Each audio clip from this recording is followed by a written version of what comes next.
నేను సాటర్డే రోజు చికెన్ బిర్యానీ చేసిన అన్నమాట. దాని ప్రిపరేషన్ ఇంకా ఫస్ట్ ఒక హాఫ్ కేజీ చికెన్ తీసేసుకొని అందులో ఒక స్పూన్నర అల్లం వెల్లుల్లి పేస్ట్ వేసుకున్న తర్వాత కొంచెం సాల్ట్ అలాగే కొత్తిమీర మనం ఫ్రై చేసుకున్న ఆనియన్స్ వేసుకోవాలి.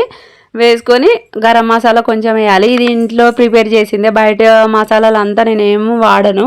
ఇప్పుడు ఒక కరెక్ట్ స్పూన్నర కారం, దానికి తగ్గట్టుగానే సాల్ట్ వేసుకున్న తర్వాత కొంచెం పెరుగు వేసి బాగా కలుపుకోవాలి. ఇప్పుడు మనం ఆల్రెడీ ఆనియన్స్ వేయించిన ఆయిల్ ఉంటుంది కదా, అది ఒక స్పూన్ వేయాలన్నమాట. వేసిన తర్వాత రైస్ కోసం ప్రిపరేషన్ అయితే చేసేసుకొని ఇలా ఇందాక చికెన్ కలిపి పెట్టాం కదా, అది ఎక్కువసేపు మ్యారినేషన్ ఏం అవసరం లేదు, నేను ఇలాగే చేస్తాను. ఇంకా అన్నం ఉడికిన తర్వాత కొంచెం కొంచెం తీసుకుంటూ బిర్యానీ ఏ బౌల్లో అయితే కుక్ చేసుకుంటామో అందులోనే ఇదంతా వేసేసి మధ్య మధ్యలో కొంచెం ఫ్రైడ్ ఆనియన్స్ అలాగే కొంచెం కొత్తిమీర వేసి ఎండింగ్లో ఫుడ్ కలర్ కూడా నచ్చితే యాడ్ చేసుకోవచ్చు. ఇప్పుడు ఒక 28 మినిట్స్ తర్వాత బిర్యానీ రెడీ అయిపోయినట్టే.